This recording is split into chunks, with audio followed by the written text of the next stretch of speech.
La grève dans le secteur de la santé en Sierra Leone aura duré une quinzaine de jours. Les deux principaux syndicats de médecins ont appelé mardi à une reprise du travail.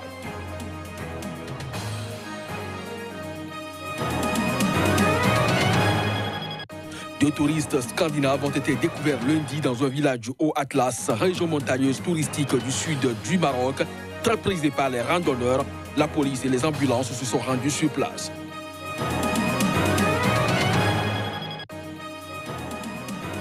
Lutte contre le réchauffement climatique. 4 ONG attaquent la France en justice pour son action insuffisante. Nous en parlerons dans cette édition.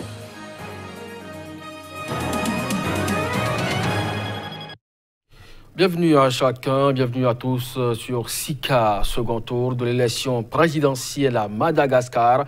Plus de 10 millions de Malgaches sont appelés mercredi à élire leur président lors d'un scrutin aux allures du règlement de compte entre deux hommes qui écrasent depuis plus de 10 ans déjà la vie politique du pays, celui qui est qualifié par le classement mondial l'un des plus pauvres sur le continent africain. L'œil de SICA sur place, c'est bien sûr Nassis Oum. Il nous fera donc vivre cette élection tout au long de la journée sur nos antennes. À la veille donc de cette élection présidentielle à Madagascar, nous vous amenons à la découverte de l'appareil médiatique qui se cache derrière chacun des deux candidats qualifiés pour le second tour. Viva et MBS appartiennent respectivement aux candidats Andry Rajoelina et Marc Ravalomanana et soutiennent ouvertement leurs mécènes, même s'ils maintiennent qu'ils dirigent une agence de presse professionnelle. Reportage.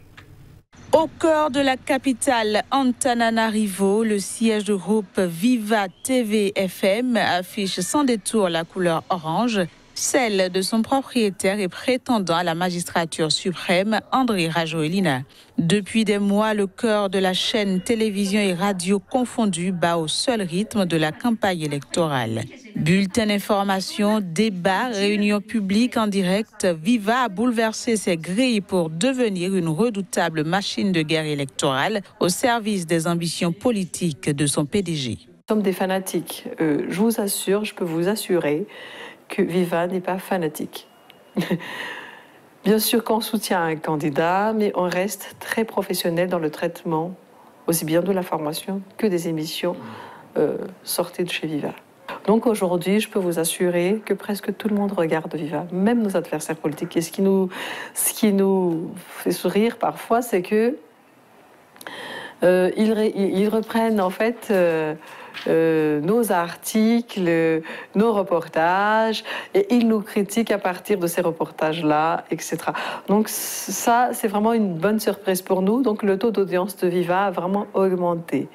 De son côté, Malagasy Broadcasting Corporation, MBC, la chaîne de Marc Ravalomanana, s'efforce de contrer la puissance de feu de Viva tout en assumant son orientation partisane. Muette pendant son exil jusqu'en 2014, MBC, qui réussit à couvrir 15 des 22 régions du pays, n'a été autorisée à reprendre ses émissions qu'en juin, juste à temps pour soutenir son patron. C'est une chaîne généraliste, mais qui a comme objectif, dans un contexte particulier comme la période électorale actuelle, d'aider quand même le fondateur à faire passer son message. Si c'est obligatoire pour un média public, je comprends, mais imposer à un média privé de diffuser tout ce qui concerne les participants à une élection, je trouve que ce n'est pas inutile, mais je crois que c'est pas nécessairement obligatoire à mon avis. Féroces concurrents, les patrons des deux chaînes ont fait cause commune en avril pour empêcher avec succès le vote d'une loi obligeant les médias privés à respecter un équilibre du temps de parole entre candidats.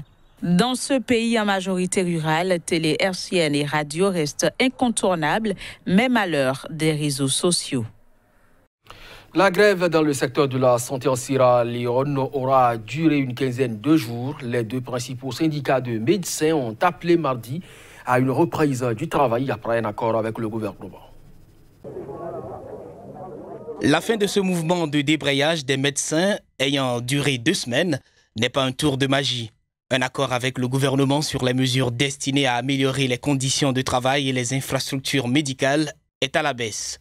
Après une série de négociations, le gouvernement a approuvé un calendrier pour répondre à toutes les inquiétudes soulevées qui conduira inévitablement à une amélioration de la qualité des soins de santé en Sierra Leone.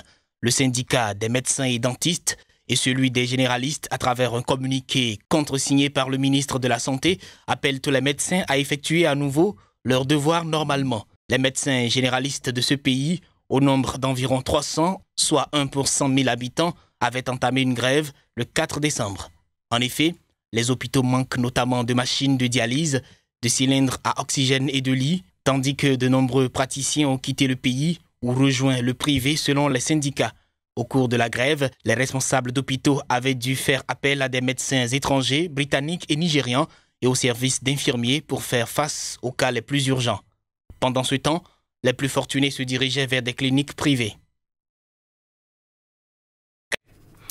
Au Togo, les électeurs sont convoqués aux urnes jeudi pour des élections législatives.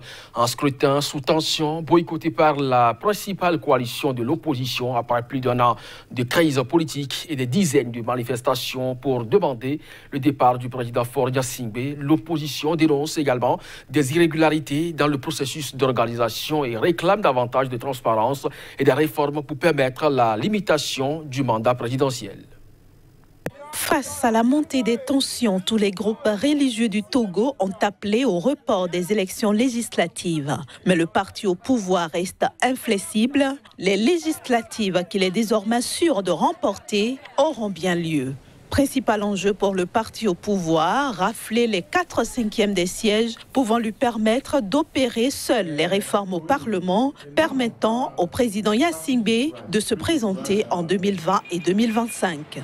Le scrutin est boycotté par la principale coalition de l'opposition togolaise qui dénonce des irrégularités dans le processus d'organisation et réclame davantage de transparence et des réformes constitutionnelles pour permettre une limitation du mandat présidentiel. Ces législatives interviennent après des mois de négociations ratées. La CEDEAO, médiateur dans ces négociations, avait encouragé la tenue des législatives avant la fin de l'année, une solution précipitée selon l'opposition. En amont du scrutin, l'opposition a appelé à manifester pendant une dizaine de jours pour exiger l'arrêt du processus électoral et appeler au boycott des élections. Des manifestations qui ont enregistré au moins 4 morts les 8 et 10 décembre à Lomé et dans le centre du pays. Malgré l'absence des 2 poids lourds de l'opposition, l'ANC et le PNP, 850 candidats issus de 130 listes de 12 partis politiques ou indépendantes participent à ce scrutin. Beaucoup d'électeurs convoqués aux urnes en RD Congo n'étaient pas nés lorsque Laurent Désiré Kabila, le père de l'actuel président, a renversé le maréchal Mobutu en 1997. Et la tranche d'âge entre 18 et 25 ans, votant pour la première fois, pourrait être déterminant dans ce scrutin. Dans leur programme, les candidats promettent des emplois pour la jeunesse. Mais leurs promesses peinent souvent à convaincre les jeunes et à se rendre davantage aux urnes. Reportage. À 19 ans, Jenny n'a connu que le président sortant, Joseph Kabila. L'étudiante en journalisme est en stage dans une télévision privée à Kinshasa, un stage qui l'amène à travailler sur la campagne électorale. La jeune citoyenne est pleine d'attentes avant ce scrutin historique pour elle et son pays. C'est ma première fois d'avoir une carte d'électeur. Alors, j'aimerais voir ce que ça fait de voter d'abord. J'aimerais voir ce que ça fait de changer de président, changer de régime. Les moins de 25 ans représentent les 2/3 de la population de la République démocratique du Congo. L'accès à l'emploi reste leur priorité. Caprice, 21 ans, rêve d'ouvrir son atelier de couture et lancer sa propre marque de vêtements. Ses préoccupations sont bien loin du scrutin de dimanche. Pour moi, que le président Kabila quitte le pouvoir ou qui reste, ou que président qui va remplacer. Ça m'inspire en tout cas rien. À 2000 km à l'est de Kinshasa, Goma, la capitale du Nord Kivu, est en campagne sur fond de violence des groupes armés. Jackson, 23 ans, est un pousseur de Tchukudu, ces vélos en bois typiques de Goma. Ces livraisons, payées 1 ou 2 $ la course, lui assurent de quoi faire vivre sa femme et ses 3 enfants. Le jeune père rêve de paix dans sa région. Il faut que les rebelles quittent la forêt et arrêtent les tueries. C'est ce que nous attendons de la gouvernance d'un nouveau président. Les jeunes Congolais veulent être représentés par leurs dirigeants. Pas facile quand le plus jeune candidat à la présidentielle a déjà 37 ans et très peu de chances d'être élu.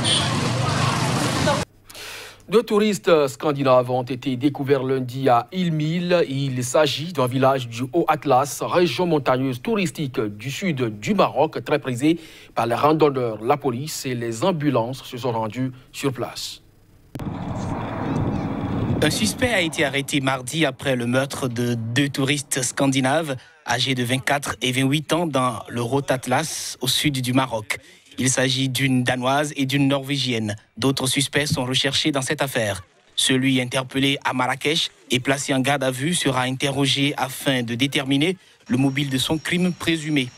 Les corps des 2 touristes portaient des traces de violence à l'arme blanche sur le cou, d'après les autorités locales. Impossible d'obtenir plus d'informations auprès des autorités du fait de l'enquête judiciaire en cours.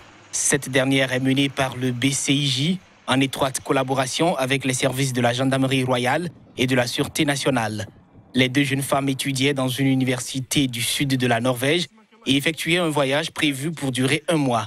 Un important dispositif de sécurité a été déployé dans la région d'Imlil après la découverte des 2 corps et les randonnées ont été suspendues dans cette région montagneuse très touristique. Le tourisme est un secteur clé de l'économie marocaine qui représente 10% de la richesse du pays et constitue son 2e employeur après l'agriculture. Lutte contre le réchauffement climatique, 4 ONG attaquent la France en justice pour des actions insuffisantes. C'est une conférence de presse à Paris qui a servi de cadre de communication à Greenpeace, Oxfam, la Fondation pour la Nature et l'Homme et l'association Notre Affaire à tous. Ces ONG exhortent l'État français à prendre la mesure de sa responsabilité pour lutter contre le dérèglement climatique. Après les États-Unis ou les Pays-Bas, l'État français va donc faire l'objet d'un recours en justice pour actions insuffisantes contre le réchauffement climatique. Une requête préalable a été adressée lundi au gouvernement. En fait, on a envoyé une demande préalable au Premier ministre et à un certain nombre de ministres du gouvernement. Ils ont 2 mois maintenant pour nous répondre sur ces demandes-là, qui passent par un développement des énergies renouvelables, une réduction des émissions de CO2, une politique des transports différente, un modèle agricole différent. Donc il y a tout un tas de demandes qui sont faites. Si au bout de 2 mois on n'est pas satisfait, on peut déposer un recours au tribunal administratif et le tribunal administratif pourra constater, on l'espère, une carence fautive de l'État, c'est-à-dire le fait que l'État n'a pas pris la mesure de sa responsabilité, n'a pas fait tout ce qu'il faut pour protéger aujourd'hui les populations qui sont déjà victimes du dérèglement climatique en France et ailleurs. Les dépenses qu'il faut faire en termes de pollution de l'air pour lutter contre les maladies générées par ces pollutions, ça coûte de l'argent. Le fait qu'il y ait 48 000 décès précoces par an en France dus à la pollution de l'air, c'est un coût en vie humaine et c'est un coût pour l'économie du pays. Voilà, c'est ne pas prendre ce problème-là à bras-le-corps, c'est payer encore plus cher pour aujourd'hui et pour demain. Selon la procédure, le gouvernement a 2 mois pour répondre. Les ONG prévoient dans un second temps, en mars probablement, d'introduire un recours juridique devant le tribunal administratif de Paris, une première à l'échelle française. Mais ce n'est pas tout. Les ONG appellent les citoyens à rejoindre leur démarche avec une pétition sur le site l'affairedusiècle.net. C'est tout pour cette édition. Merci de nous avoir suivis. Très bonne suite de programme sur SICA.